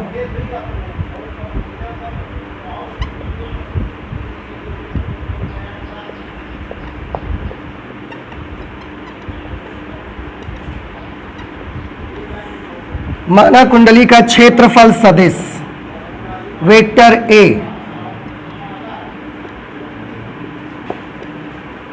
चुंबकीय क्षेत्र B की दिशा से बी की दिशा के साथ थीटा कोण बनाता है।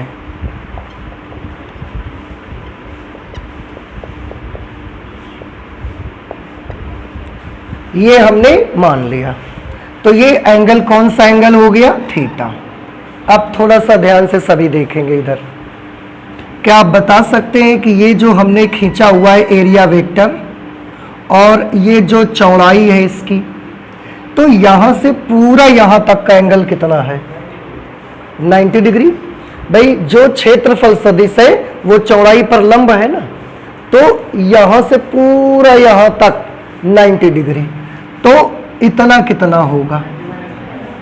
ये एंगल आएगा 90 माइनस थीटा। समझ आ गया? तभी तो थीटा और 90 माइनस थीटा अगर आप जुड़ जाएंगे तो ये पूरा कितना बना देंगे? 90 बना देंगे। ठीक। अब अगर बेटा ये वाला एंगल 90 माइनस थीटा हुआ, ये कितना एंगल है? ये तो 90 डिग्री का एंगल है, 90 डिग्री। अब ये 90 डिग्री, ये 90 माइनस थीटा, तो ये कितना? थीटा। ये एंगल कितना मिलेगा आपको? थीटा। आप एक चीज हमेशा के लिए याद कर लें, कहीं पर कोई भी समकोण त्रिभुज आपको मिलेगा, कहीं पर भी कोई भी समकोण त्रिभुज आपको मिले, उसमें एक एंगल तो 90 डिग्री फिक्स हो गया। ठीक। अगर ये समकोण त्रिभुज है तो एक एंगल 90 डिग्री तो फिक्स हो गया। अब कितने एंगल्स बचे? बाकी दोनों दो बचे इस पे। अब उनमें से अगर एक थीटा है तो कंफर्म है कि दूसरा कितना होगा। और अगर किसी समकोण त्रिभुज में ये तो 90 रहेगा, अगर एक एंगल बाकी जो दो बचे उनमें से अगर एक 90 माइनस थीटा मिल जाए तो समझ जाना कि अगला वाला थीटा है। ये जोड़ी बिल्कुल पक्की है, आप इसको याद कर लीजिए। या आप ऐसे भी देख सकते हैं, त्रिभुज के तीनों कोणों का योग कितना आता है? 180 डिग्री। तो बस करके देख लो, सॉल्यूशन तब भी आ जाएगा। अब देखो ये कितना बनाया हमने? 90, ये 90 माइनस थीटा और ये थीटा, तीनों को जोड़ के देखो क्या आएगा? Minus theta plus theta cancel, 90 90 मिलके कितना हो गया? तो तीनों कोणों का योग 180 आ गया कि नहीं आ गया? और इसको ध्यान भी रखो थोड़ा सा आप, कि अगर कोई भी समकोण त्रिभुज है तो एक एंगल 90 डिग्री का तो फिक्स है बिल्कुल उस पे। अब जो बाकी दो एंगल बचे हैं उनमें अगर एक थीटा है तो दूसरा वाला 90 माइनस थीटा होगा। अगर ये वाला 90 माइनस थीटा है तो ये वाला थीटा हो जाएगा फिर। तो यहां पर हमने क्या किया हुआ है? माना कुंडली का क्षेत्रफल सदिश चुंबकीय क्षेत्र बी की दिशा के साथ थीटा कोण बनाता है। ये क्षेत्रफल सदिश, ये बी, उसके साथ थीटा कोण बना, तो ये एंगल हो गया 90 माइनस थीटा। क्यों? क्योंकि ये चौड़ाई है और चौड़ाई पर ये एरिया वेक्टर लंबवत होगा, तो यहां से लेकर यहां तक पूरा एंगल तो 90 होगा। अब 90 में से अगर ये थीटा माइनस कर देंगे तो जो ये बचेगा ये 90 माइनस थीटा बचा। 90 माइनस थीटा के साथ ये एंगल इसका कितना है? 90। अब ये 90 माइनस थीटा, जो तीसरा एंगल बचेगा तो कितना होगा? थीटा ही तो बचा, तो वो एंगल उसका थीटा है। थीटा कोण बनाता है, अतः एंगल, हमने कौन से एंगल को थीटा माना? हमने तो इस एंगल को थीटा माना, लेकिन अब हम क्या देखते हैं कि कौन सा एंगल थीटा हो गया है? ये वाला कोण थीटा हो गया। देख रहे हैं आप? इसको कौन सा एंगल लिखेंगे? M N R. अतः angle M N R is equal to theta. समझ आया आपको? अच्छा, अब थोड़ा ध्यान से सभी देखेंगे। ये पूरा समकोण त्रिभुज अब हम ले रहे हैं। अब सब कुछ भूल जाइए, पूरा समकोण त्रिभुज लेंगे। देखिए हमारा मेन मकसद क्या है? हमारा मेन मकसद है एमआर को फाइंड करना। अगर किसी भी तरह से ये एम से आर तक का डिस्टेंस मुझे मिल जाए, तो जैसे ही एम से आर तक का डिस्टेंस हमको मिलेगा, हम यहां वैल्यू लिख देंगे और टाउ की वैल्यू आ जाएगी। तो हम इसको निकालना चाहते हैं। हम समकोण त्रिभुज लेंगे एन आर एम। समकोण त्रिभुज एन आर एम में मैं एक काम करता हूं, ये NRM त्रिभुज आपको बाहर बना के दिखाता हूं, आप ध्यान से देखिए।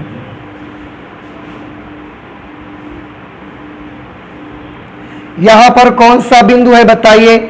NRM त्रिभुज देखिए, तो यहां पर N पड़ेगा, यहां R, और इस जगह पर क्या कोई बता सकता है M से N तक का डिस्टेंस? B, small b। ये हमको चाहिए, ये एंगल अभी अभी निकाला है हमने, देखो कितना आया ये वाला एंगल, ये देखिए आया थीटा, ये कितने का होगा? 90 डिग्री। अब थीटा के जस्ट सामने वाली साइड क्या बनेगी? लंब। 90 डिग्री के ठीक सामने क्या होगा? कर्ण। और बाकी भुजा जो आपकी बचेगी उसका नाम होगा आधार, परपेंडिकुलर, हाइपोटेनियस और बेस। ठीक, हमको MR चाहिए और MN हमको मालूम है B, मतलब हमको लंब चाहिए, कर्ण हमको पता है। तो कोई ट्रिग्नोमेट्रिक रेशियो है आपके पास इसमें लंब और कर्ण आता हो? Sign theta. तो हम इसमें अप्लाई कर देते हैं साइन थीटा। साइन थीटा का फॉर्मूला क्या होता है? लंब बटे कर्ण। लंब के लिए क्या लिखना है मुझको? MR। कर्ण के लिए हमको क्या लिखना है? MN। Sine theta is equal to MR upon MN की वैल्यू कितनी? यहां से MR निकाल लो, इसके नीचे एक मान लो, क्रॉस मल्टीप्लाई। MR की वैल्यू कितनी आएगी? MR की वैल्यू आ जाएगी B साइन थीटा। ठीक है, अब क्योंकि हम MR की वैल्यू निकाल चुके हैं, अब बड़ी आसानी से हम बल युग्म का गुण निकाल सकते हैं।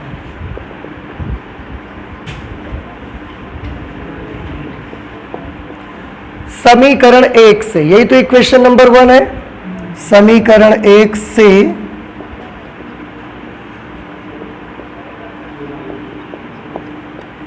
कुंडली पर लगने वाले बल युग्म का आघूर्ण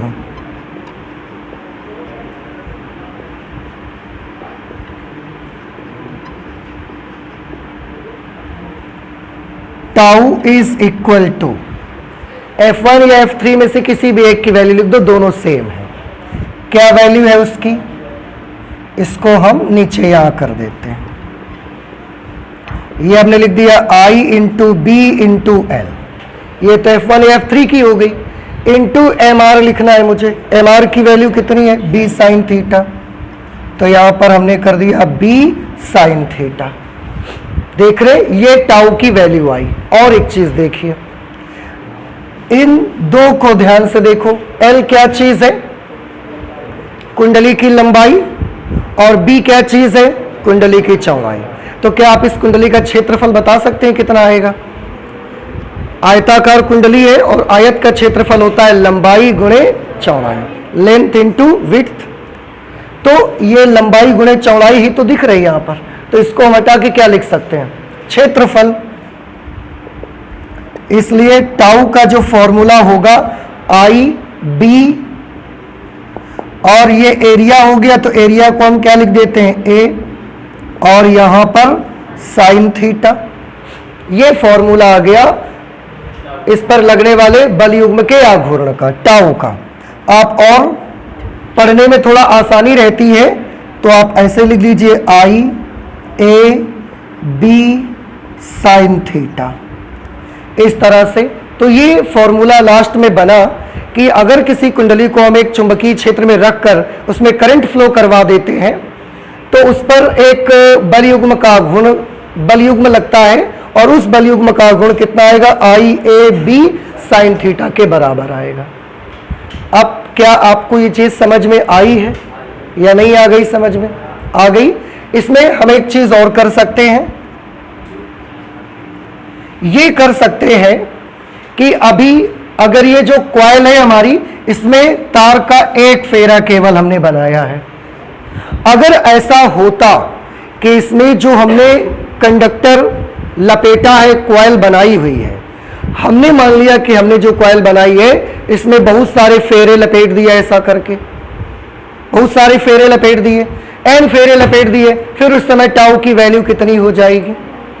तो क्या करेंगे, अगर n फेरे होंगे, एक फेरा है तो इतना बल युग्म का आघूर्ण बन रहा है, n फेरे होंगे तो कितना बनेगा, n से मल्टीप्लाई करवा देंगे। तो यहां लिख देंगे कि यदि कुंडली में तार के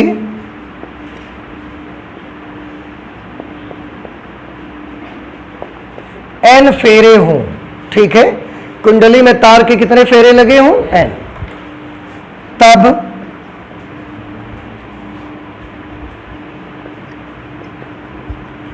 कुंडली पर लगने वाले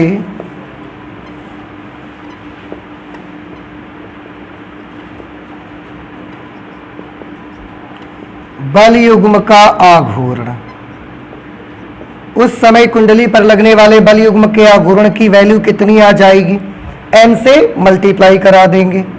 तो हमने n से मल्टीप्लाई करा दिया, बाकी सारी चीजें वही रहेंगी। तो NIAB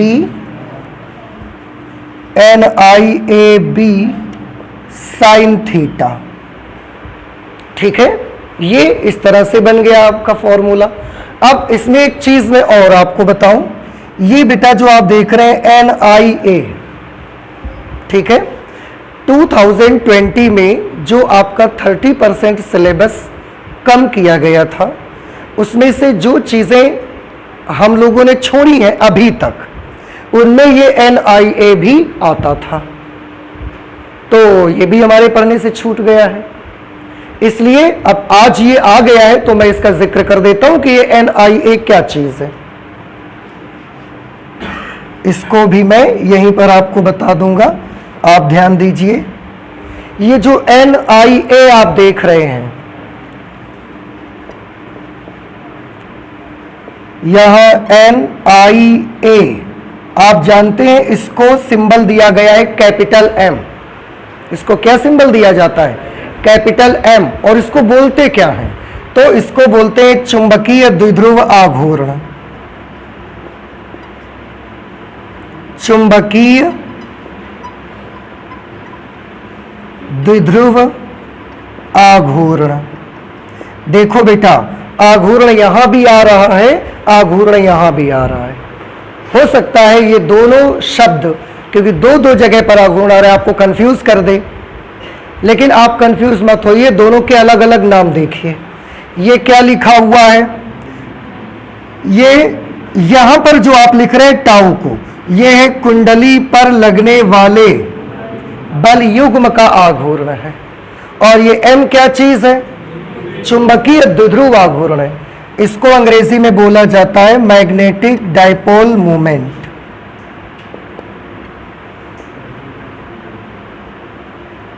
इसको इंग्लिश में क्या बोलते हैं, मैग्नेटिक डाइपोल मोमेंट। और इसको अंग्रेजी में क्या बोलते हैं, टॉर्क। ये टॉर्क लिखा है हमने पहले ही। तो टाउ क्या है, टाउ है कुंडली पर लगने वाले बल युग्म का आघूर्ण, जिसकी वजह से वो घूमती है। और ये N इंटू आई इंटू ए क्या चीज है, ये कुंडली का चुंबकीय द्विध्रुव आघूर्ण। यहां पर आप चाहें तो लिख सकते हैं कुंडली का, कुंडली का चुंबकीय द्विध्रुव आघूर्ण। और हम इसको रिप्रेजेंट किससे करते हैं, कैपिटल M से। और अगर NIA, ध्यान से देखो, NIA को M से लिखा गया है, तो अगर मैं यहां NIA की जगह M लिख दूंगा तो टाउ का क्या फॉर्मूला बन जाएगा, टाउ का फॉर्मूला आ जाएगा M into B into sine theta, ठीक है। तो टाउ का ये फॉर्मूला भी है। और एक चीज इसमें देखिए, मैं आपको बताना चाहूंगा, क्योंकि टाउ किस प्रकार की राशि है, सदिश। बल युग्म का आघूर्ण एक सदिश राशि है। तो इधर जो भी क्वांटिटीज आई हुई हैं, उनमें जरूर ऐसा हुआ होगा कि सदिश राशियां होंगी और फिर उनका सदिश गुणन हुआ होगा, तभी तो सदिश राशि बनी है यहां पर। तो अब हम इस फॉर्मूले का वेक्टर फॉर्म देखेंगे, आप नोट कर लीजिए। फिर से बताइए मुझे, टाउ क्या चीज है, कुंडली पर लगने वाले बल युग्म का आघूर्ण है। तो कैपिटल M क्या चीज है, ये है कुंडली का चुंबकीय द्विध्रुव आघूर्ण। ठीक है, चुंबकीय द्विध्रुव आघूर्ण सदिश राशि है कि अदिश राशि है? आंसर है या एक सदिश राशि है। आप इसके बारे में, एम के बारे में हम लोग नोट कर लेते हैं। कैपिटल एम एक सदिश राशि है। ठीक है, अच्छा, इसका मात्रक क्या होगा कैपिटल एम का? आपने थोड़ा सा ये फॉर्मूला देखा है, तो चलिए जरा मात्रक भी बता दीजिए। एम का यूनिट, एम के फॉर्मूले में एन आता है, आई आता है, ए नंबर ऑफ टर्न्स है। ये तो इसका तो ये तो नंबर है, कोई यूनिट नहीं है। करंट का यूनिट एम्पियर और एरिया का यूनिट मीटर स्क्वायर। तो इसका मात्रक होता है एम्पियर इंटू मीटर स्क्वायर। ये कैपिटल एम का यूनिट होता है। कैपिटल एम की विमाएं क्या आएंगी? एम्पियर के लिए ए, मीटर के लिए एल, तो AL2 ये इसकी विमाएं आ जाएंगी कैपिटल एम की।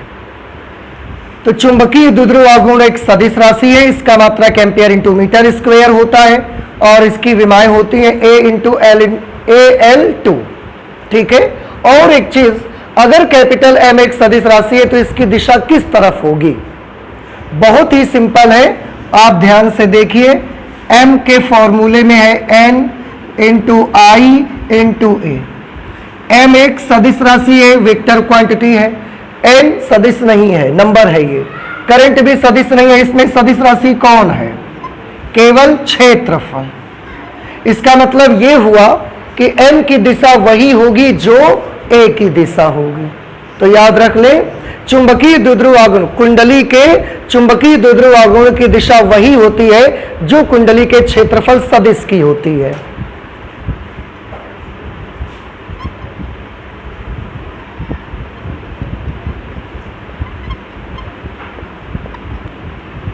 कुंडली के चुंबकीय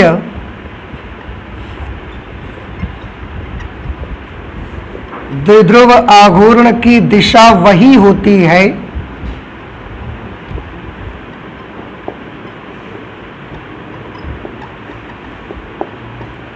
जो कुंडली के क्षेत्रफल सदिश की होती है।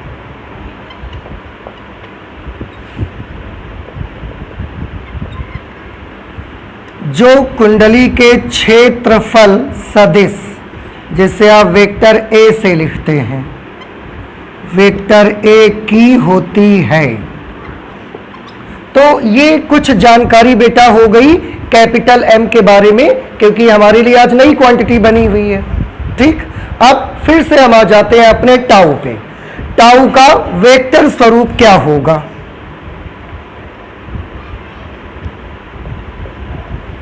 टाउ का जो फॉर्मूला हमने बनाया उसका सदिश रूप आप बना सकते हैं। आप ध्यान से देखिए, टाउ का ये फॉर्मूला भी है, तो आप यहां से भी बना सकते हैं और एम बी साइन थीटा से भी बना सकते हैं। जैसे tau is equal to n into i, ए सदिश राशि है और बी सदिश राशि है। इन दो सदिश राशियों का गुणा करने से ही हमको ये सदिश राशि मिल रही है।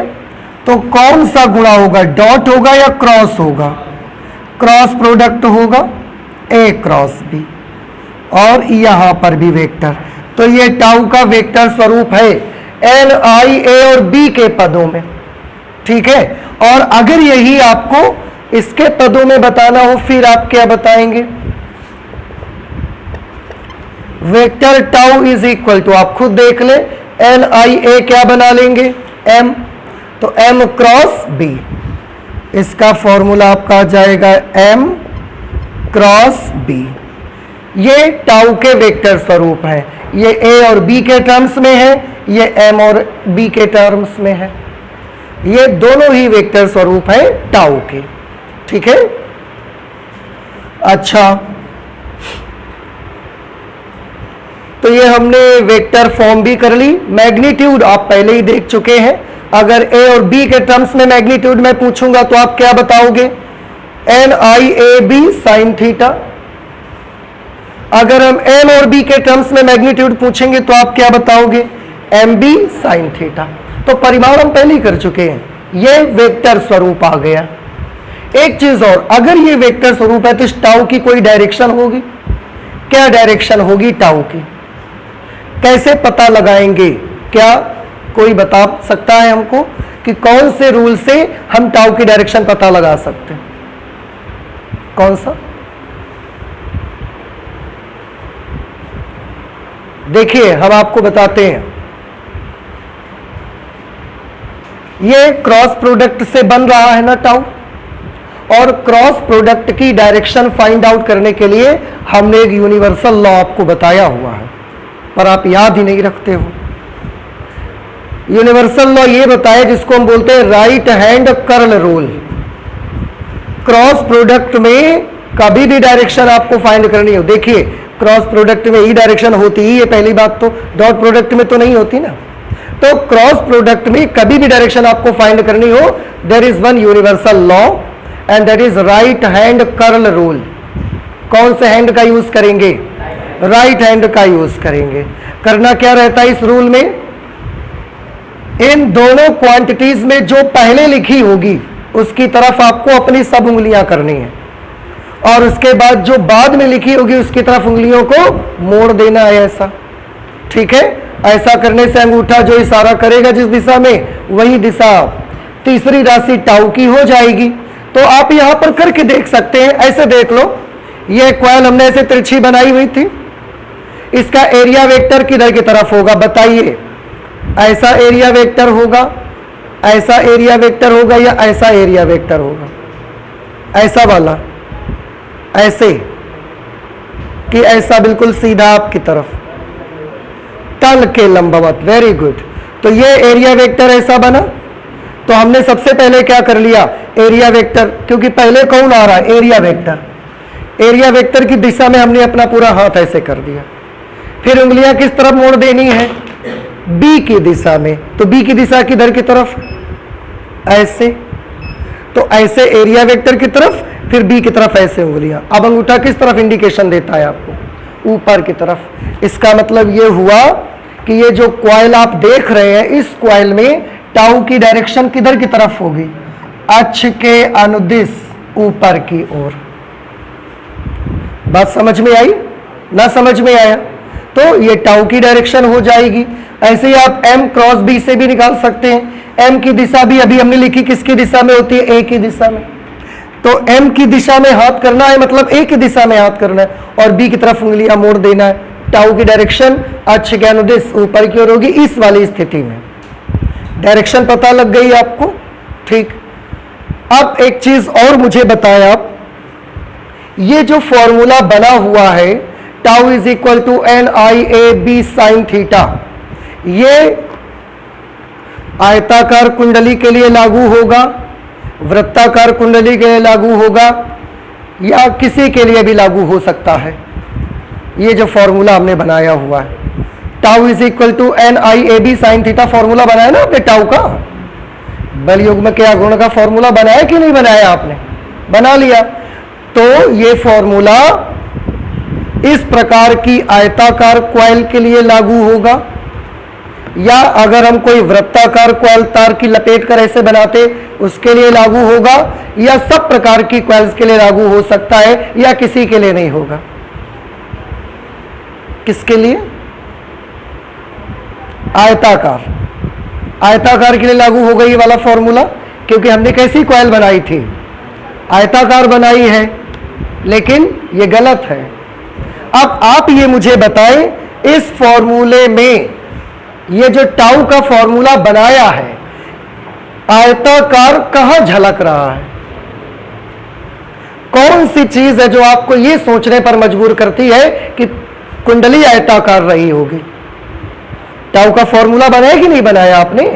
तो टाउ के फॉर्मूले को देखकर प्लीज मुझे बताएं, इनमें से ऐसी कौन सी क्वांटिटी है जो ये सोचने पर आपको मजबूर करती है कि कॉइल रेक्टेंगुलर ही रही होगी? ए तो एरिया, बस। तो क्या अगर हम सर्कुलर कॉइल बनाएंगे तो उसमें एरिया नहीं रहेगा? अगर हम कॉइल को ऐसा आयताकार के बजाय वृत्ताकार बना देंगे इस तरीके से, तो क्या उसमें क्षेत्रफल नहीं आएगा क्या? क्षेत्रफल तो उसमें भी आएगा। तो एक बात और याद कर लीजिए अब आज के बाद कि यह वाला फॉर्मूला सिर्फ आयताकार के लिए नहीं है। किसी भी शेप की कुंडली आप बना लें, चाहे आयताकार बनाइए, चाहे वृत्ताकार बनाइए, चाहे जैसे कॉइल बनाइए, हर शेप के लिए फॉर्मूला आपका लागू रहेगा। एक बात। दूसरी बात, फिर से मुझे बताएं, अगर आपको याद है शुरू में हमने देखा कि जब हम कॉइल को चुंबकीय क्षेत्र में रखते हैं, नॉर्थ और साउथ पोल के बीच रखते हैं और करंट फ्लो करवा देते हैं, तो इस पर लगने वाला नेट फोर्स कितना बना? 0 बना नेट फोर्स।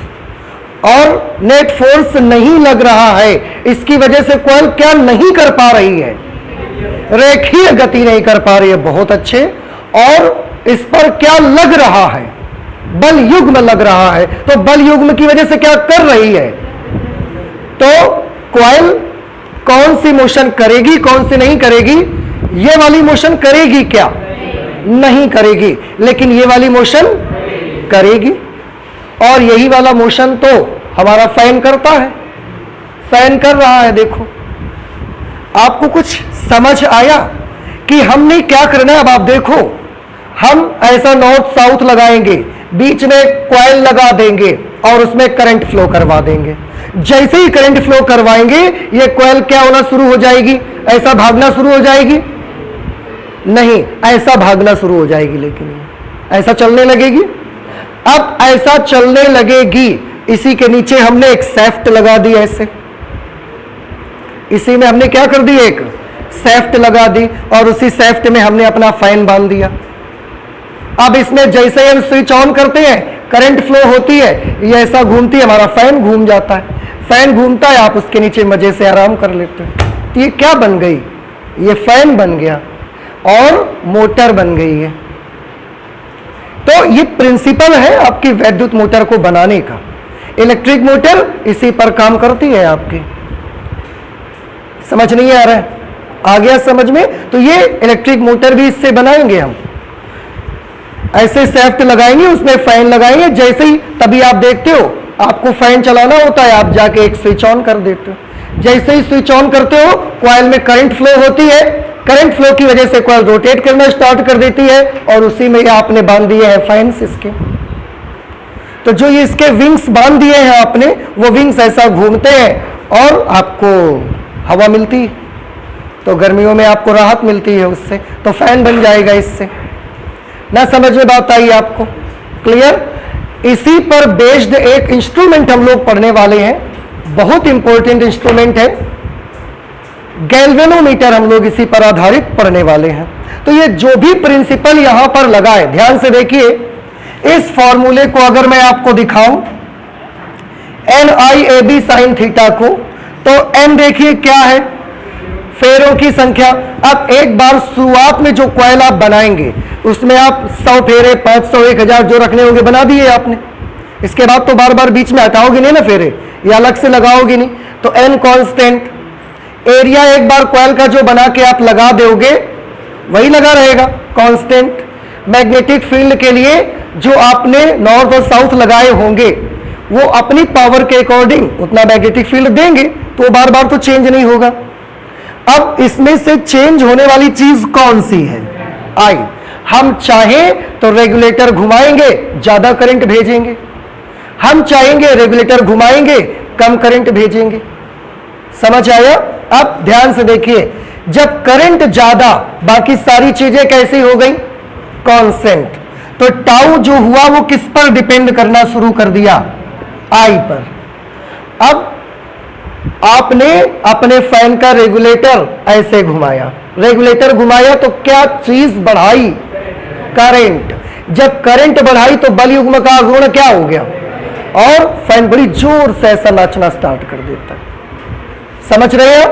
और जब आप रेगुलेटर को ऐसा घुमाते हो उल्टा, फिर आप क्या कर देते हो? करंट कम कर देते हो। करंट कम होने से टाउ क्या हो जाता है? बल युग्म का गुण कम लगता है और फैन धीमा पड़ जाता है। कुछ समझ में आ रहा है? और ये फैन में तो लगता ही है, गैल्वेनोमीटर में भी हम इसी का यूज करेंगे। तो जस्ट इसके बाद नेक्स्ट क्लास में जो हम लोग इंस्ट्रूमेंट स्टडी करने वाले हैं वो गैल्वेनोमीटर है। कैसे हम क्या करेंगे, अगर उस पर कम करंट जाएगी तो वो कम घूमेगा, अगर ज्यादा करंट फ्लो करेंगे तो ज्यादा घूमेगा। हमने उसमें इंडिकेटर लगाया, अगर कम करंट जाएगी तो वो कम ऐसा रोटेट करेगा, ज्यादा करंट जाएगी तो ज्यादा रोटेट करेगा। इस पर आधारित हमने एक उपकरण बनाया और उस उपकरण का नाम हमने क्या रखा, गैल्वेनोमीटर। तो हम अपनी नेक्स्ट क्लास में इस इंस्ट्रूमेंट को पढ़ने वाले हैं। ये बहुत इंपॉर्टेंट आर्टिकल है, इसे सभी अच्छे से देखेंगे। तो आज हम लोग फिजिक्स में इतना ही रखेंगे, आगे और स्टडी करेंगे नेक्स्ट क्लास में। Thank you.